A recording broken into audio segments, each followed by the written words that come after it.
Naku, Mare. Ano nangyari sa kanya? Patay na ba siya? Di na daw humihinga. Eh, bakit parang hindi naman siya patay? Parang sa tulog lang siya.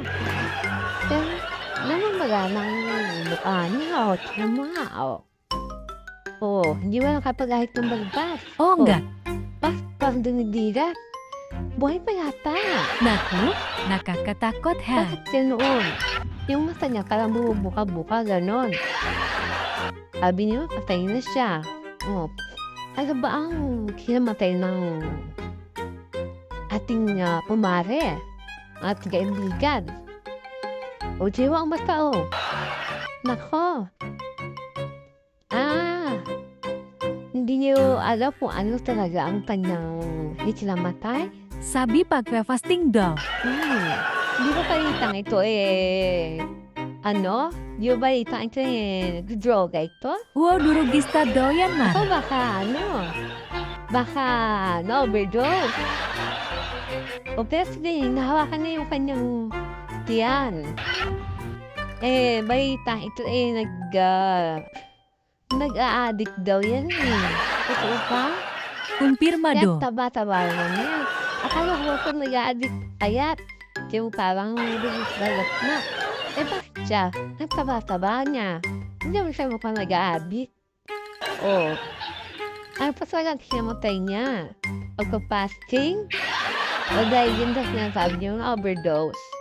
Ako mga marites din talaga yung mga tao dito, no? Hindi naman talaga lang totoo. Kunwari ka pa, ikaw ang number 1. Na marites saya lugan na ito. Kalam di ko alam ikaw ang nagpapakalat. Pinagkakalat mo na durugista si Tababoy.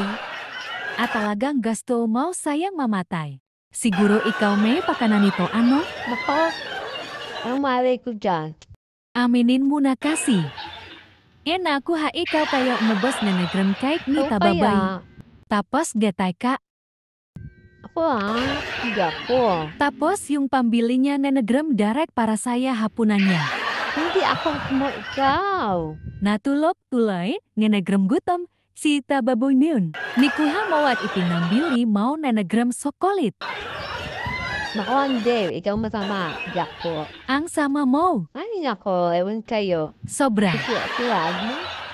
Kumawin mo. Naman. Ngayon, singalit makakampi ka sa kanya.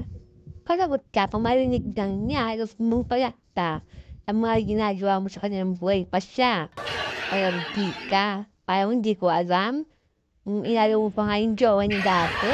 Hindi na mo rin sasaharap lang ko, Beta. Kala mo alam niya dati. Ako yung nagsama dun sa jowa niya lang. Araw sa jowa niya. Pero ikaw hindi ako, no?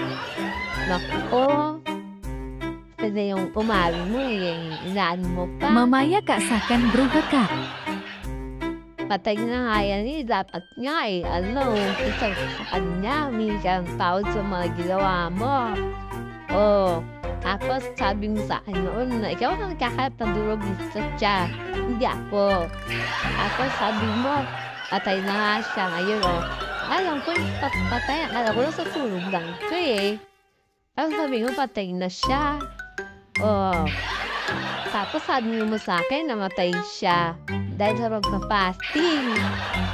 Di ba? Sabi kanina, parang sabi mo, kakapasting, takot ako nung kumain. Tapos sabi mo pa, durugista siya.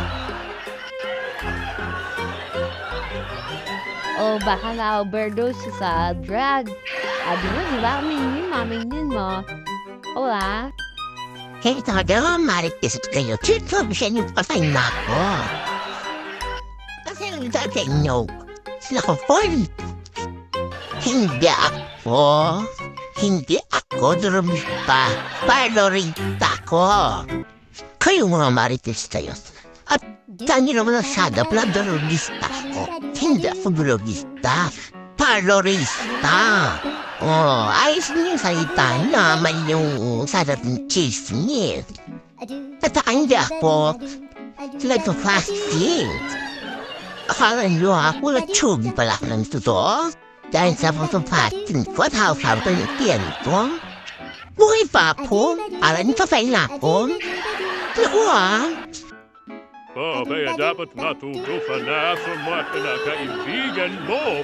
Hindi lahat ng mga kinakaibigan mo ay totoo sa iyo dahil meron pinakatalikod ka ay kung ano-ano ang mga sinasabi nila. Kaya huwag ka masyadong magtitiwala kung kani-kanino bakla.